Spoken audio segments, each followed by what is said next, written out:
As vossas murmurações não são contra nós, mas sim contra o Senhor. Quantos podem dizer amém? Amém! Glória a Deus. Podeis assentar. Meus queridos irmãos, eu estou muito feliz e honrado por mais uma vez ter a oportunidade de ministrar a palavra de Deus. Nesses dias eu não pude estar por aqui, mas estou muito alegre de estar de volta aqui na minha congregação e fico muito alegre também de poder ter a oportunidade de ministrar a palavra de Deus. Eu sei que a cada tempo que se passa, a gente percebe que a ministração da palavra de Deus, em muitos lugares, ela não é valorizada, mas eu dou graças a Deus que aqui onde nós estamos, a palavra ela ainda é muito valorizada. Eu quero agradecer a Deus pela vida do meu pastor, pela vida do pastor Israel, de todo o departamento dos adolescentes. Eu tenho muita alegria de também participar. Quero cumprimentar a todos os pastores que estão aqui, os obreiros, amigos que estão aqui. Quero lhe perguntar se os irmãos desejam ouvir a palavra de Deus. Amém. Que Jesus possa falar nessa noite aos nossos corações através dessa simples palavra que irei trazer para a nossa reflexão. Meus queridos irmãos, lemos dois textos sagrados nessa noite. Estamos em uma temática, em uma proposta de intimidade para com Deus. E quando analisamos a Bíblia Sagrada, vamos perceber que em diversas instâncias e localidades tem sido apresentado um Deus na qual ele, a cada tempo que se passa, ele se molda às necessidades, aos desejos e a todas as vontades que o ser humano quer que ele realize. Tenha sido apresentado um Deus por aí, no qual os atributos que a ele a Bíblia lhe confere, os atributos que a Bíblia orienta que ele tem e que ele transmite ou que somente ele tem sido muitas vezes esquecido, porque o homem ele toma um protagonismo tão grande que agora ele se torna alguém capaz de virar para o seu Criador e dar os moldes no qual o Criador tem que agir, tem que pensar, tem que desenvolver, tem que atuar e tem que realizar as coisas. Porque se Deus não se moldar a minha maneira de pensar, a minha maneira de agir, a minha maneira de viver, esse Deus, ele não serve para mim.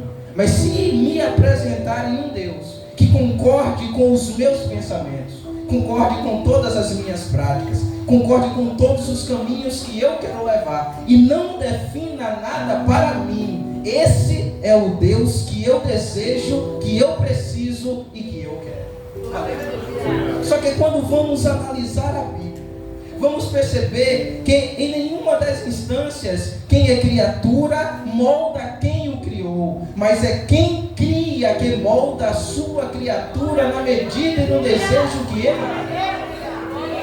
E quando vamos analisar a Bíblia, vamos perceber que primeiro, para nos aproximarmos de Deus, tem que haver uma quebra primeiro do orgulho que há no nosso coração.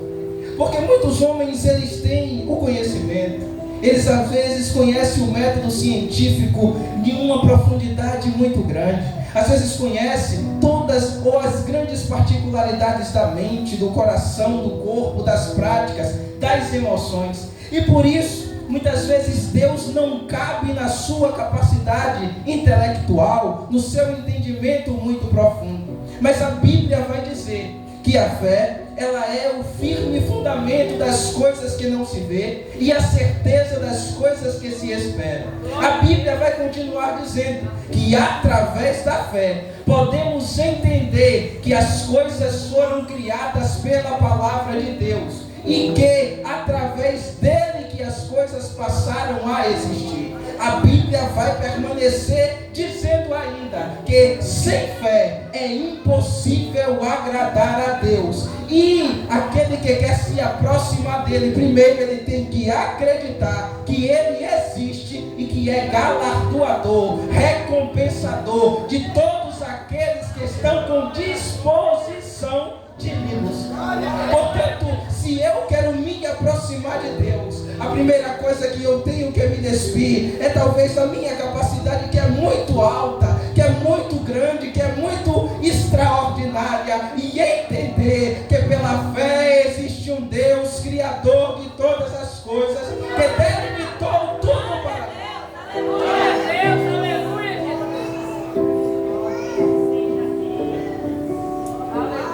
Mas a Bíblia, ela não para, e ela continua dizendo os atributos desse Deus.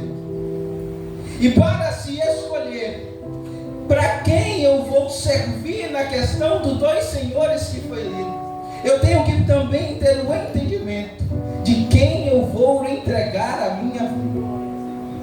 Quando a gente começa a analisar a Bíblia e os teólogos mais aprofundados da palavra, eles vão dividir o entendimento sobre os atributos de Deus em duas grandes classes. A primeira classe são os atributos que são incomunicáveis, que só Deus tem. Ele não tem como passar para ninguém, ele não tem como transmitir para ninguém. Mas quando nós entendemos quem ele é, nós vamos começar a avaliar que só ele tem aqueles atributos. O primeiro atributo é que Deus, ele é diferente de nós. Nós nascemos, fomos criados, fomos idealizados. Mas Deus, ele não precisou ser criado por nada. Antes que tudo houvesse, ele já era Deus. Antes das criações dos mundos, dos planetas, das pessoas, dos animais, ele já era Deus. E isso se chama autoexistência. Deus sempre existiu, independente do que possa acontecer. Sempre ele foi um Deus existente. Quando continuamos analisando e entendendo esses atributos que ele não comunica a ninguém, vamos perceber que Deus, ele é um ser imutável. Não há nele nenhuma variação de mudança ou de transformação. Tiago vai dizer que toda boa dádiva vem de Deus, que nele não há mudança e nem variação. Portanto, o que ele te entrega, o que ele me entrega, todas as coisas boas que temos são fruto dele, e nele não há nenhum tipo de modificação. Eu, às vezes, posso ter um pensamento hoje, mas amanhã modificar a minha forma de pensar. Mas o Deus do início, ele permanece sendo o Deus do agora. O Deus que tinha a essência do início permanece com a mesma essência do presente. Glória a Deus. Quando continuamos ainda a vasculhar a Bíblia, vamos perceber que ela, no Salmo 139, vai apresentar mais dois atributos incomunicáveis de Deus. O primeiro é que ele é onisciente. O salmista vai dizer: Senhor, tu me conheces, tu me sondas, e tu sabe, antes ainda de eu formar a palavra que vai sair da minha boca, o que vai sair da minha boca. Ele conhece todas as coisas. Aí o salmista não se contenta e ele começa a dizer: para onde eu irei? Como eu me esconderei do teu espírito? Se eu subir, o Senhor está lá. Se eu for no mais profundo, o Senhor também está lá. Porque não tem como eu me apartar da sua grandeza, porque em todos os lugares, através da onipresença, o Senhor está. E quando continuamos ainda a analisar a Bíblia, vamos perceber que entre outras e outras atributos incomunicáveis que tem o nosso Deus, ele é um Deus onipotente. Que Jó, ele chegou no verso 42 e ele diz: bem sei, Senhor, que tudo podes, e que nenhum dos teus pensamentos ele pode ser impedido.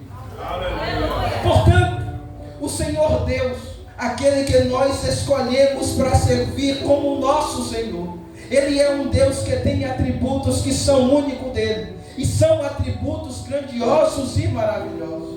Mas existem outros atributos que ele tem a capacidade de transmitir para nós, e os teólogos chamam isso de atributos comunicáveis.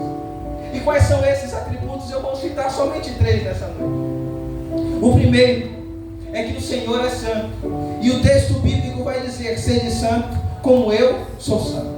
demonstrando que a santidade dele é dele, mas ele tem a capacidade de transmitir para nós, para que a gente possa ser um pouco santo aqui no nosso dia a dia.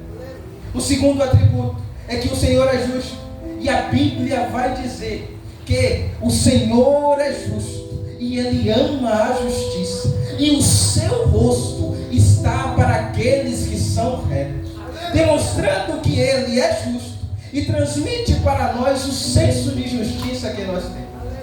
Mas existe um terceiro e último atributo que eu quero falar ainda nesta noite, que é que o Senhor é amor.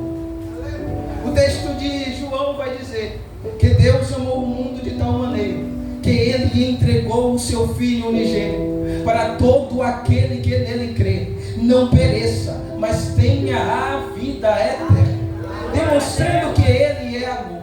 Mas aqui há um grande problema. Tem gente, meu pastor Gilmar, que ele se apega ao amor de Deus, lança fora a onipotência, lança fora a onipresença, lança fora a imutabilidade, lança fora a justiça, lança fora a santidade, e ele somente diz: Deus é amor, Ele me quer da maneira que eu sou, Ele não quer que eu mude os meus pensamentos, Ele não quer que eu mude a minha maneira de encarar o mundo. Como eu quiser ser, Deus vai me aceitar. Mas a palavra nos demonstra que o homem, ele pode ser o que ele quiser, mas se ele quiser se aproximar e viver uma intimidade com Deus, ele tem que se amoldar aos padrões que o Senhor deixou da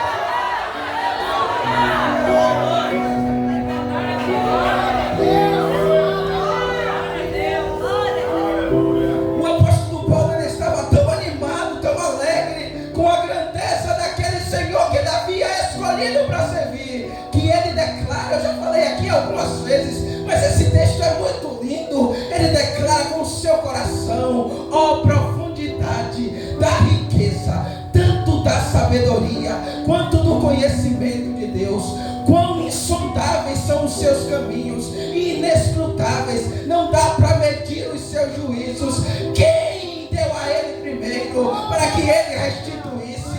Quem ensinou ao nosso Deus? A ele não se contenta, ele diz: porque dele, por meio dele e para ele são todas as coisas eternamente. Aleluia!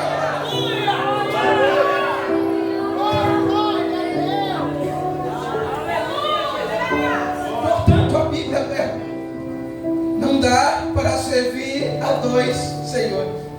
E para entendermos quem é que vamos escolher, a própria Bíblia nos explica. Mas depois que temos um entendimento, o Senhor, ele não entra na outra seara, que é a seara da decisão. Quem decide que quer servir um Senhor ou outro é o homem. O homem, ele tem essa prerrogativa, é dele, é dada para ele. Ele decide: você quer Deus? Deus é isso, é grande, é poderoso, é maravilhoso, é santo, é justo, é amor. Mas tem os princípios dele que ele não abre mão para agradar a ninguém. Ele permanece dentro dos seus princípios e sempre permanecerá. Aí a Bíblia mesmo vai dizer que quem quiser vir após ele, primeiro tem que negar a si mesmo, depois deixar e levar a sua cruz a cada dia. Por quê? Porque a decisão é do homem.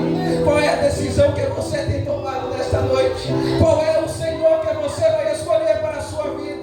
Quem é esse que vai andar contigo? Não tem como servir a um e não servir a outro, ou aborrece a um ou agrada a outro, ou serve a um ou não serve ao outro. Qual a escolha da sua alma nessa noite?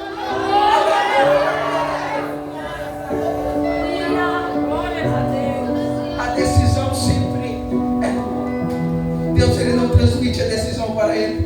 Tanto que quando a gente olha a Bíblia, não existe ninguém forçando. Deus não forçou ninguém a lhe servir. Trouxe uns por um caminho, trouxe outros por outro, mas todos que vieram para Deus decidiram servir a Ele. E quando eu falo de decisão, eu lembro que quando João estava na ilha de Patmos, o Senhor lhe apresenta para ele, falando para ele diversas questões, para diversas igrejas. Ali há diversas interpretações. Tem gente que fala que era para aquele período, tem gente que fala que era para pessoas específicas, tem gente que fala que é para igrejas específicas. Mas dá dentro da teologia sagrada para entender que Deus estava falando também para pessoas específicas, porque a igreja é um corpo, mas a igreja também são pessoas individuais. E quando ele se apresenta para a igreja de Laodiceia, ele começa a dizer: assim diz o Amém, aquele que é verdadeiro, aquele que é justo. Eu conheço as tuas obras. E ele começa a dizer: olha, você ainda não é frio e você também não é quente. Você ainda não se decidiu. Você ainda não decidiu qual é o Senhor que você vai escolher para você. A decisão permanece sendo sua, mas você ainda não decidiu. Aí ele diz: você ainda é morto. Por que morto? Porque você está indeciso. Você ainda não escolheu. Talvez alguém já escolheu por você. Talvez alguém já disse: você vai servir a Ele. Talvez alguém já disse: é Ele que você tem que seguir. Mas você, dentro da sua alma, ainda não disse: eu quero servir a Deus e a Jesus. E ele diz isso para a igreja. E ele depois diz: olha, vocês se acham ricos, vocês se acham poderosos, vocês se acham grandes, vocês acham que tem tudo com vocês. Mas quando eu, que não sou rico, mas sou a riqueza, que não sou grande, mas sou a grandeza, que não sou poderoso, mas sou o poder, que não sou bom, mas sou a bondade, que não sou fiel, mas sou a fidelidade. Quando eu olho para vocês, eu tenho interesse que vocês percebam que ainda falta decidir, ainda falta escolher a mim. Mas Deus é lindo, porque o próprio texto diz para aqueles irmãos: olha, eu estou à porta e eu estou batendo na porta. Se você abrir a porta para mim, eu, grande e poderoso, estou disposto a entrar na sua casa, na sua alma, em você, comer e cear contigo para a glória. Portanto, seguir a um ou a outro Senhor é uma escolha individual e intransferível.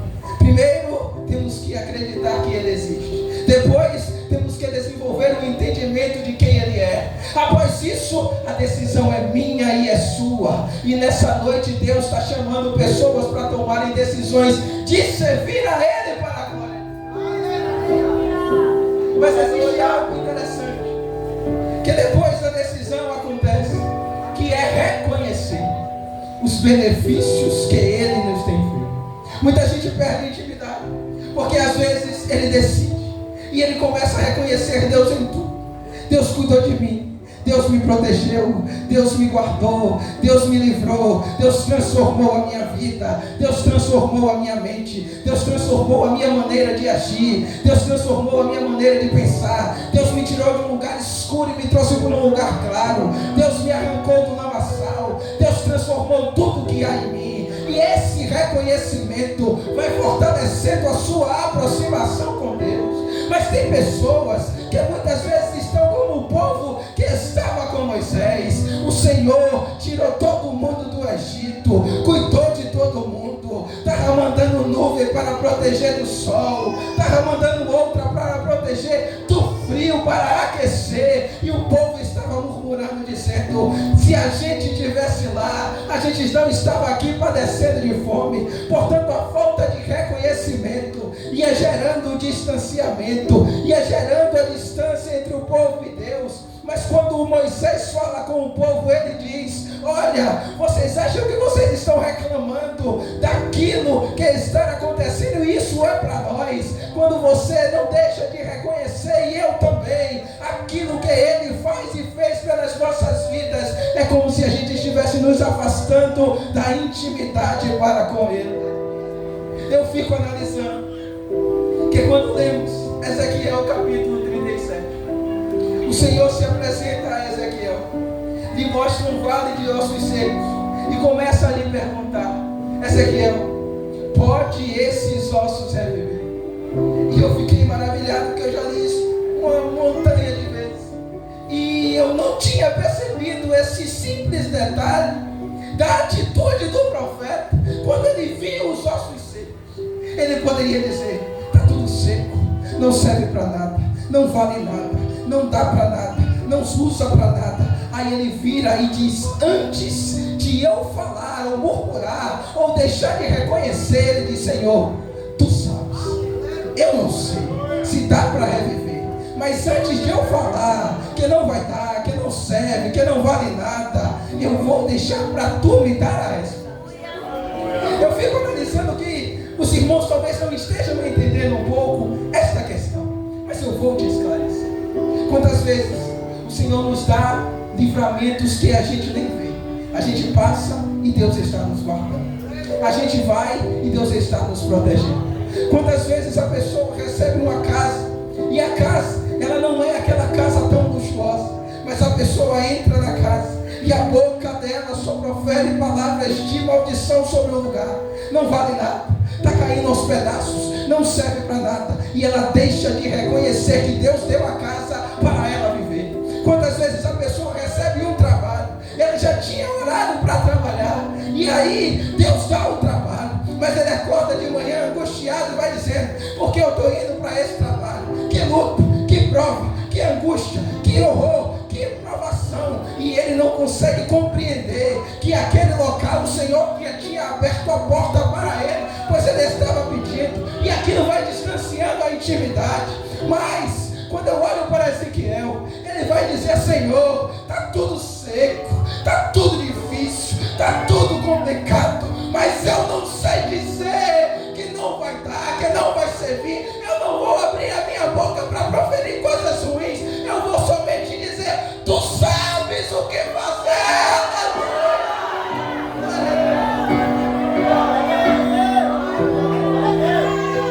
Aí o profeta ouve de Deus: olha, Ezequiel, faz o seguinte, começa a profetizar, aleluia, começa a declarar, porque eu vou fazer algo interessante. Tem osso seco? Tem, mas um osso vai se juntar com outro osso. Depois que os ossos se juntar, eu vou trazer nervos para os ossos. Depois que tiver nervo, eu vou cobrir com carne. Depois que eu cobrir com carne, eu vou dar o meu espírito e ele vai viver. Aleluia, aleluia.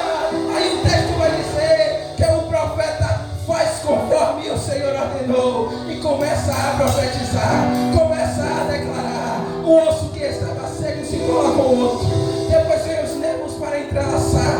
Depois vem a carne. E depois o osso, o corpo se coloca de pé. E o Senhor dá a vida através do Espírito. Deixa eu te dizer uma coisa nessa noite. Eu não sei se os ossos estão secos.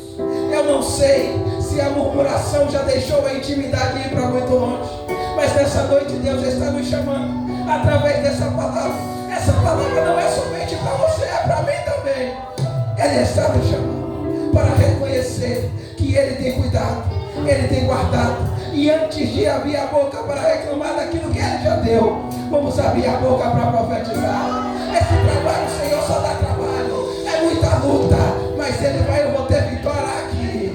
Eu vou ter vitória nesse lugar. Quando eu chegar lá, o Senhor vai me dar uma força, uma inteligência, uma modificação que ninguém sabe como eu tive isso, mas o Senhor que vai dar. Ah, Senhor, essa casa não é tudo aquilo que eu sonho, aleluia, ela ainda não tem a pintura, a mobília, mas Senhor, aleluia, eu vou começar a profetizar, eu vou começar a declarar, em vez de eu me afastar de ser íntimo teu, eu vou me aproximar de ti dizendo: que darei eu ao Senhor por todos os benefícios que Ele tem me entregue.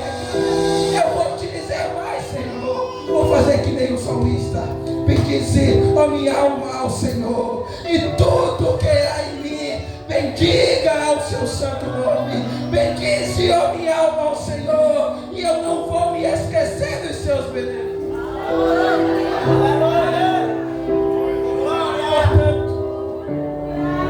A escolha do seu Senhor é sua. Não dá para eu escolher por você. Não dá para eu modificar a situação por ti. Mas nessa noite foi dito aqui todos os seus atributos ou alguns deles. Foi expresso aqui a sua grandeza. Foi expresso aqui também que a decisão é sua e é minha para sempre. Não tem como mudar isso. Foi expresso ainda aqui, aleluia, que quanto mais eu murmuro e reclamo, mais eu me distancio dele.